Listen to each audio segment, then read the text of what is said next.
You're watching Drive with NAR, the Realtor to Realtor series powered by Realtor Magazine. Tune in as real estate professionals talk tools of the trade and share stories of inspiration. Get ready to step up your business. I'm your host, Marky Lemon-Drow. The difference between working with a realtor who is a member of the National Association of Realtors and a generic real estate agent can be huge. NAR members have access to tools, resources, education, and data that aren't available to other real estate professionals. The question is, how do you help the consumer understand how that works to their advantage? Today, I'm joined by two members who will explain how emphasizing your status as an agent who is a realtor can help you explain your value to buyers and sellers and beat out your competition for more business. Matt Difanis is the broker owner of RE/MAX Realty Associates in Champaign, Illinois, and Christina Pappas is the president of the Kai's Company in Miami. Welcome, Matt and Christina. Thank you for joining me today. Hey, Marky. Thanks for having us. Thank you so much for having us, Marky. Great to be with you. Well, we are elated to have you. Let's jump right in. What benefits do consumers enjoy if they choose to work with an agent who is a realtor? Matt? Well, as somebody who's had the privilege of serving as the chair of the Professional Standards Committee at the National Association, which we're the keepers of the code of ethics is near and dear to me and is way up high, if not at the top of the list of differentiating factors. The National Association of Realtors for several years had an ad campaign that said, part of what makes us different, we're realtors, we live by the code. We voluntarily hold ourselves to a higher standard. And that really means something. And as somebody who's gotten to have a front row seat to, revising and interpreting that code of ethics, that's a big deal. That is a higher standard that no matter where you are in the country, if you are a member of the National Association of Realtors, you are saying, I am promising to hold myself to that higher standard, which includes higher standards for consumer protection. And I'm promising to do it in all facets of my life, not just when I'm clocked in. Christina? I absolutely agree with Matt. Being an agent who is a realtor is absolutely held to a code of ethics, and that's all throughout our lives. And I think that's so important to consumers. Additionally, being from Florida and being, unfortunately, having a lot of our consumers affected by natural disasters, one of the biggest resources I believe our consumers have access to is the Realtor Relief Foundation. And that provides rent and mortgage relief to those who have been affected by natural disasters. And while a consumer doesn't necessarily have to use an agent who is a realtor to get access to that, the agents who are realtors know about it. And that has been a really great way for us to connect with our consumers and help them understand the benefits of working with those agents. Additionally, we do a lot of commercial real estate here in Florida, and that providing that 1031 exchange to our consumers has been incredibly important and a really great resource. The 1031 exchange will allow a consumer to sell a building and buy a like-kind building while deferring the tax required to be paid at closing, deferring that tax to the future by buying a like-kind property. And the Realtor Party every single year lobbies to protect that 1031 exchange proposition and to allow them to defer that tax. And it's been an incredible way for us agents who are realtors to connect with our commercial consumers who find that benefit extra important. What would you say are the top benefits of being an NAR member that have a direct impact on consumers, and how do you communicate that? Christina, you mentioned the 1031 exchange. What other benefits are you seeing? So I'm extremely passionate about the Realtor Party work that we do in Washington, D.C. I come from a large brokerage, and I truly believe that one of the greatest things that we have as NAR is that we are better together on the Hill, and we are able to lobby for some incredible wins. 1031 exchange is one of them. Here in Florida, we've absolutely lobbied for some really great things, but outside of just lobbying, I think consumers also win from some of our trainings for our agents, such as Fair Haven. We have some incredible training available direct for our agents. It's going to focus on fair housing issues that they see in the area. Fair Haven is an actual class that you can take that is interactive. It can show us how you communicate and work with the consumer, then how we respond as agents and get better at what we do and ensure that we are in front of everything that we do and held to that higher level of ethics. I think some of the additional tools are C2EX training, another training that our agents have access to that really make sure that our agents are taking it to the next level when it comes to training and not just going and checking a box for their training. Matt? I really can't say enough positive about NAR's training and professional development resources.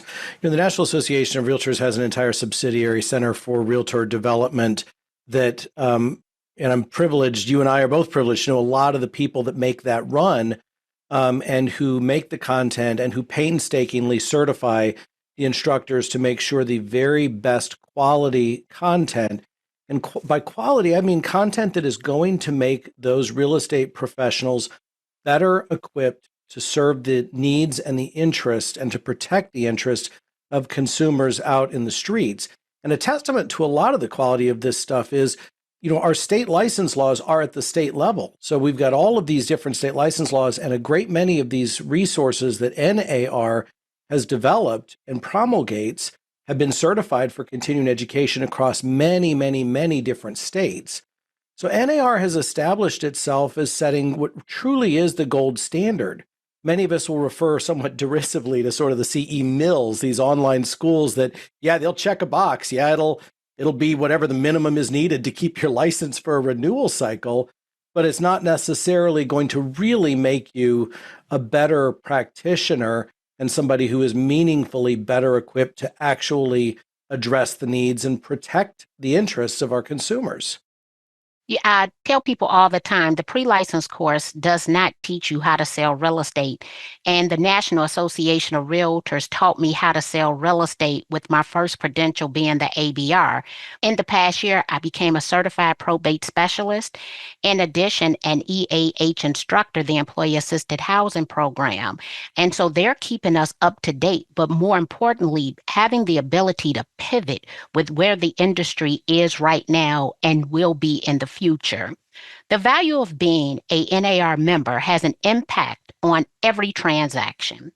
But can you identify a recent real estate deal in which some aspect of your NAR membership was particularly helpful in getting you to the closing table? Matt? So Christina did a great job talking about some aspects of our lobbying efforts. One that she didn't mention is flood insurance. That affects a diverse array of markets all over the country. And we've got stuff that would easily just be taken for granted. Well, of course, if there's a property that happens to be in a floodplain, of course, I can still get a buyer who can close on it. No, not necessarily.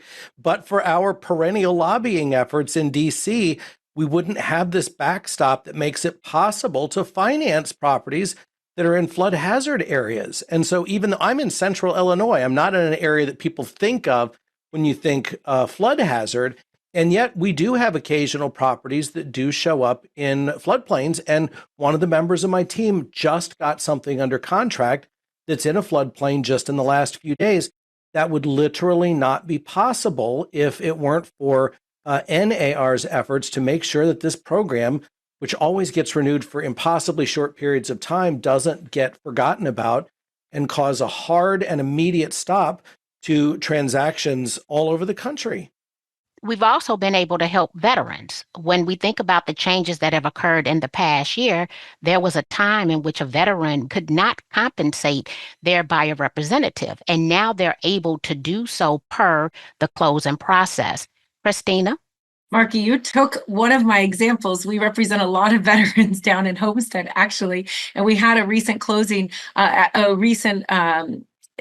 buyer wanting to compensate our buyer's agent, who's also a realtor, and wanted to make sure they were compensated. And there was a lot of back and forth about what's the best way to do this. Can we call them a consultant because we're not allowed to? And in the middle of these conversations and actually going to NAR legal and asking is there any legal way for them to compensate our agent, they actually were announcing the fact that now they're actually able to do that at the closing. And so it was kind of in the middle of my agent going, help me, I want to get paid and they want to pay me. How do we get this done? And it's an incredible opportunity to see really NAR at work and how quickly we move.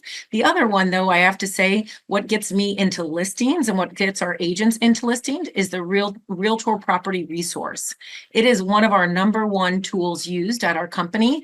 It is one of the number one most used, most utilized, and it's utilized for so many different reasons. This seller report or a mini property report really give the most robust information about someone's property, a full comps overview. And I can literally be at the park with my daughter and someone will be asking how the market is and what do you think my house is worth? And I live around the corner and I pull up my app, I open it, and I'm able to give them a quick overview of the market, of potentially their property, and tell them information they may not even know about the schools in there, everything you want to know, walking distance to certain things, anything that you want about the property. On top of that, it also has helped many of my agents create videos about market stats. It has a market stat area, and it will actually help them create an AI writer will create the video script for them. They can, and so I always feel when my associates and agents don't know what to do, I send them directly to Realtor Property Resource, pull up the market stats in your area, go out, take a quick video, post it, share it. And that has been an incredible only, value just for being a member of National Association of Realtors, an incredible resource for our company.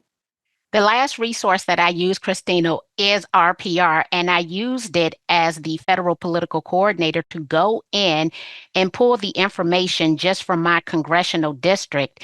And because you mentioned artificial intelligence, I was able to feed that and come up with multiple vertical videos to share in 1 minute or less snippets about the value because artificial intelligence wrote the report from the RPR report. So we have all of the tools that we need in order to be successful.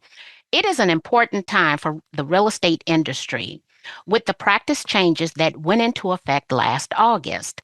What was helpful to you when you were getting prepared for the practice changes, and how is it going now? So we prepared close to 3,500 agents for these practice changes, and it felt like it was going to be the Y2K of the real estate industry.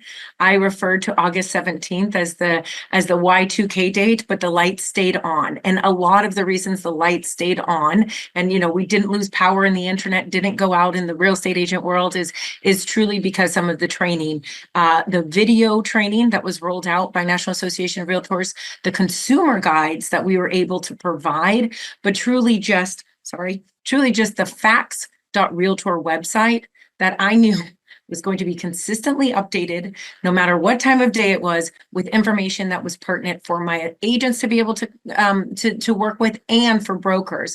And additionally rolled out resources from a transaction brokerage perspective, which is how we practice real estate here in Florida. We are not an agency state, and that is very confusing when we're rolling out buyer agent conversations. And so NAR pivoted, helped our Floridians down here understand how transaction brokerage was affected, and ensuring that we truly had a way forward through this. On top of that, National Association of Realtors providing the free course to become an accredited buyer representative was absolutely a game changer. It provided the confidence for my agents to go out and work alongside buyers. We often say that competence builds confidence, and by providing the education and tools and building their competence, they felt confident in getting through those practice changes. Matt? The practice changes that got implemented last August illustrated just how agile and nimble such a big organization could be and proved to be. I vividly remember exactly what departure gate at what airport I was at when the first news of the settlement broke. And then, right? Those of us who are in the trenches are like, there's the news and it's like, oh my gosh, what do we do? What do we do? What do we do? And we had only a few months to go from breaking news with so much information vacuum to fully ready for full-fledged implementation just a very few months later. And the National Association of Realtors was not only able to protect the overwhelming majority of its members with that settlement. I mean, it really amounted to NAR putting a shield over the overwhelming majority of us while also creating a pathway for people that weren't explicitly covered right up front to have a pathway to being covered. So I think most of our members don't realize just how valuable that was. So we didn't have each of us brokerage by brokerage doing, legal battles that we literally couldn't afford. That would have put us out of business. So there was that. But then there was, okay, so how do we adapt for these settlement mandated changes? And the speed with which educational resources were developed and updated to make sure that, in contrast to the CE Mills, you had things like that accredited buyer's representative curriculum that got a complete reworking to make sure that it reflected the absolute state of the industry as of August 17th, and then make it available, take out every barrier to our agent population having access. If you were a member, if you're an NAR member, as Christina alluded to, you had that available for free. Up to date, completely revamped, 100% current, and no added cost. Tell me how having access to education through NAR has helped you up your game. Have you and your agents used specialized NAR training to develop a business niche or expand your brokerage? Matt, what are you doing downstate Illinois? Well, something that's really near and dear to me is I've become a huge fair housing evangelist, and NAR's resources are just unparalleled when it comes to not just having sort of academic course content about fair housing and what the law says, but rather NAR took this really amazing step a few years ago of collaborating with a mind science research institute to develop a curriculum that focuses on the mind science behind implicit bias. It's happened to me. I was so bad because I'm thinking to myself, I know better. And simply I asked one person 3 questions, another person 5 questions. Why didn't I ask both people the same amount of questions? And so you definitely have to look inward when you take that training. Christina, what about down in Florida? I would agree with Matt that the fair housing, bias override, and at home with diversity have to be some of the top tier training that we have at National Association of Realtors, and how it does help separate our agents from others and truly understanding their unconscious bias. Even here in a city where, we always say we come from a very diverse city. How could we have these things? And we service so many diverse customers, and we have all, and yet still to watch many of our agents go through those courses and realize they're potentially just asking not enough questions of everybody and not treating everyone fairly, I think is so important. Additionally, the Center for Financial Wellness.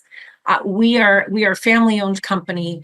We have been around for close to 100 years next year. And the saddest thing to me has been to help families bury real estate agents who have been with us for 30 years and made incredible livings, and yet were unable to invest correctly to be able to live their best life to the end. And so we have truly embraced that Center for Financial Wellness program to launch throughout all of our real estate agents. As new members come in and as new agents come in, they all want that financial freedom and peace. And yet we all feel we got into real estate to make a lot of money and had a lot of freedom. And yet we feel we have to work until we die because we don't know how to manage our money properly. We don't know where to invest or how, or the best ways to do it. And so our company has tied a lot of our company programs into that financial wellness program.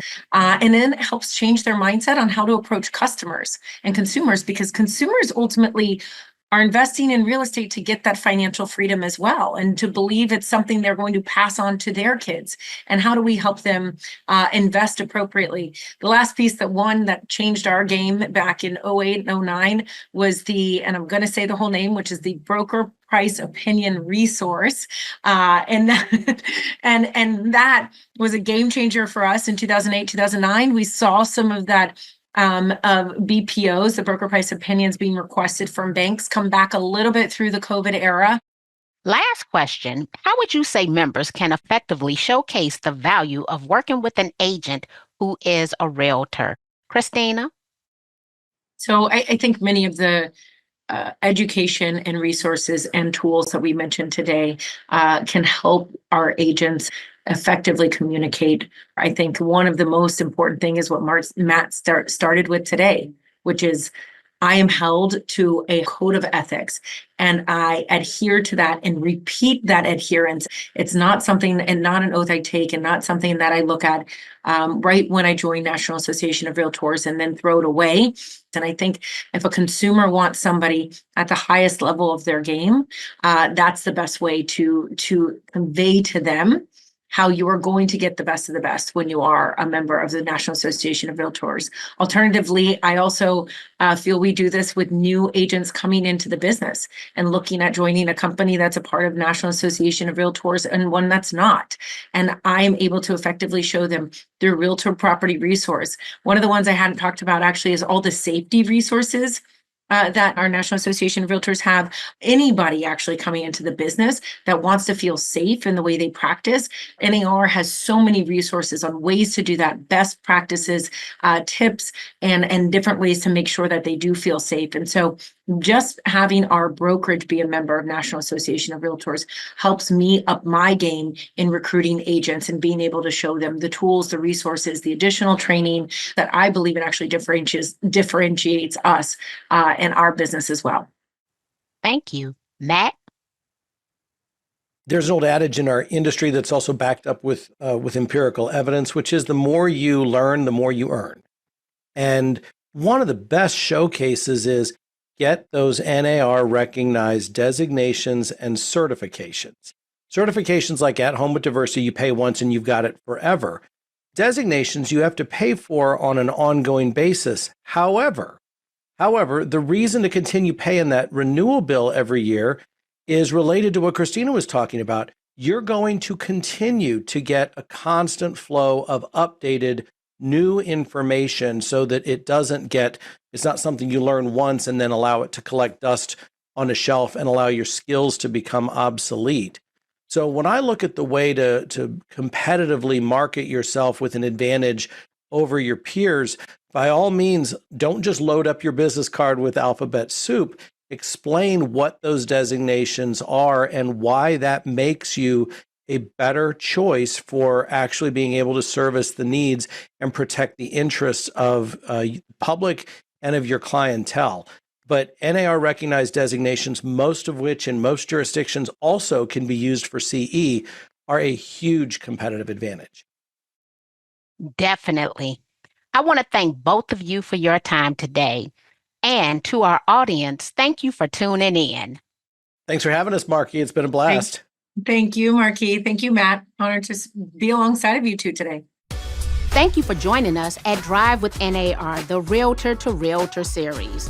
Tune in every month at magazine.realtor.drive or subscribe wherever you watch your podcast. Find more tips to boost your business at magazine.realtor.